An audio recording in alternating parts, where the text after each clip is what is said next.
We're going to move on and try and unearth some treasure in something Craig has seen. Yes, I have seen The Dig. It is surely a peculiarity of rural British life that some situations may not be resolved to satisfaction until such time as a weary father figure, typically clad in beige tweed, has cast his gaze upon it, huffing assuredly upon a well-worn pipe, and only after some time asserting confidence through some single regional syllable. Such it is that Carey Mulligan finds herself enlisting the services of Ralph Fiennes in The Dig, one of early 2021's hot Netflix tickets and an early contender for the Best British Cops, Pasture or Arable Acre Award at this year's BAFTAs.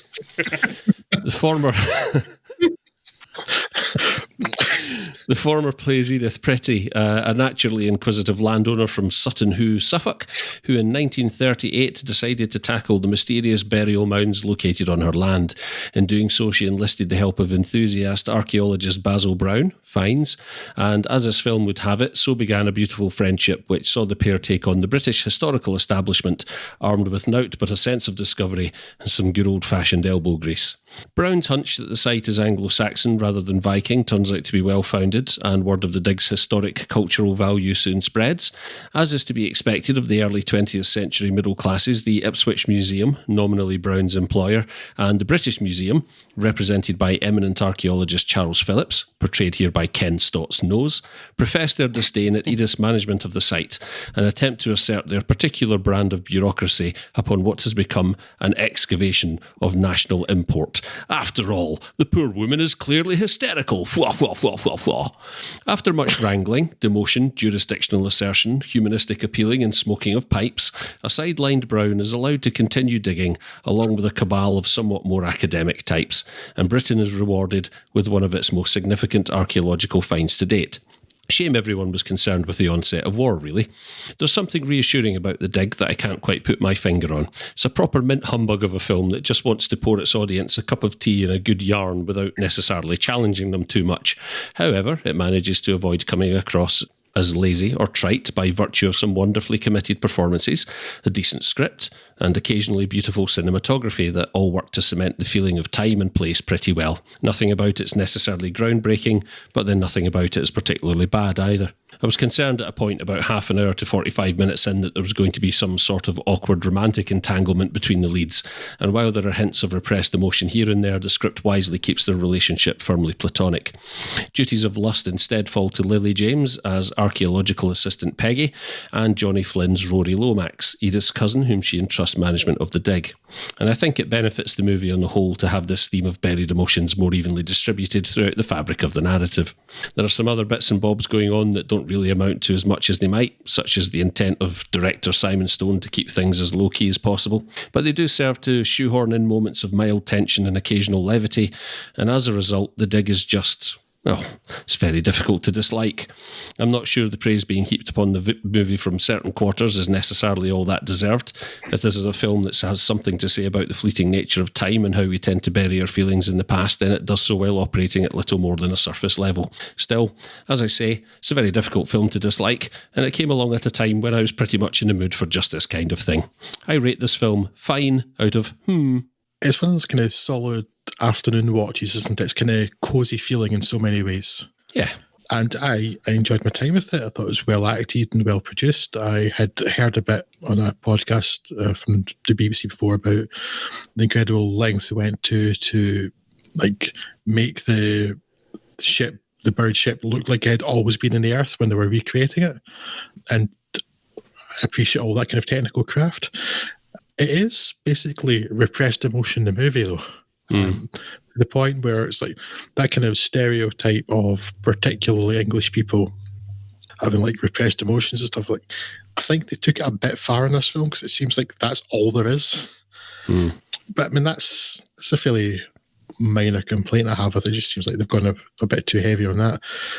I mean, I don't have much to add to what you said, Craig, other than that for a film called The Dig, about an archaeological dig, I'd quite like to have seen a bit more of The Dig.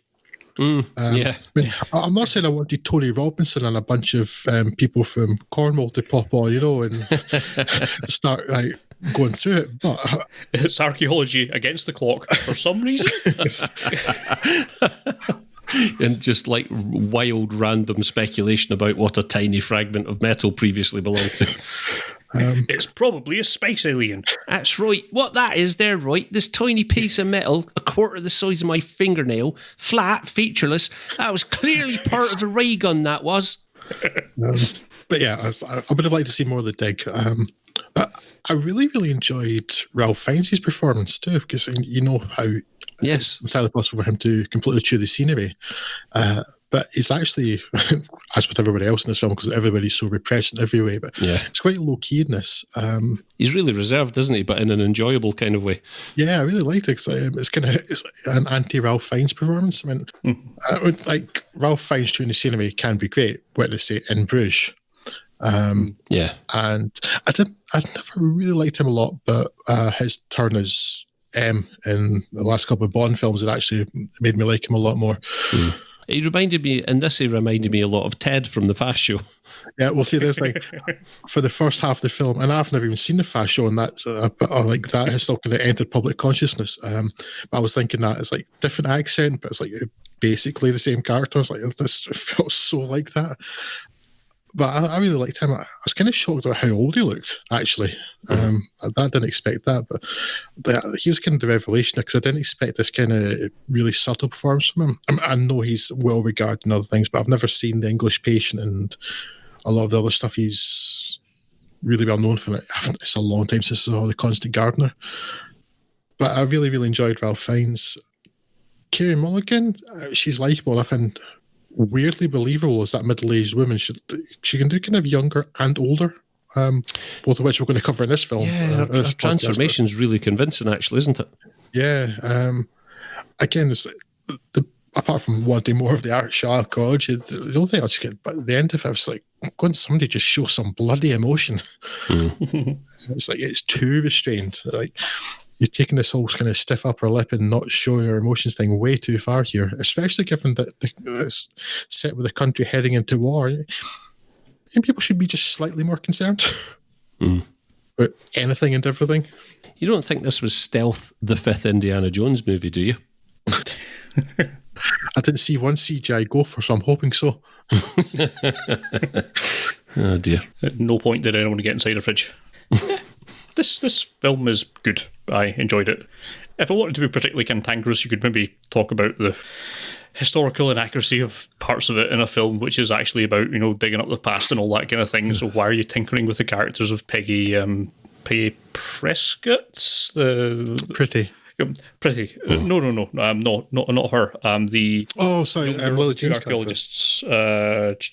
Peggy Piggott would be the name I was looking for there, and the kind of relationship with her husband, who's all that stuff's made up nonsense, and it's just there for it being a film, but it's a film, so what you got to do? Largely, I'm just sad I couldn't work in a proper reference to the old Lucasfilm game, The Dig, and make that have any sense. But c'est la vie. The film itself, quite a lot of fun. Perfectly enjoyable, as you say, afternoon fare. Nothing particularly challenging in here, but it's an enjoyable watch, and it's an easy, undemanding thing you can do. Have roll in front of your eyeballs for an hour and a half, and yes, it's fine on that basis. Yeah, I don't think I'll ever watch it again, but it's cozy. It's a cozy kind of film. Yeah, it's a nice blanket of a film to draw upon you on it's tea and crumpets. It's tea and crumpets. Yeah, or maybe a cracker and cheese. But not obviously. I heard that's cracking and cheese, and that's a very strange combination. Yes, not a strong cheese. You understand? Not a strong cheddar. Like maybe a bit of Wensleydale or something, or a nice red Leicester. Nutty.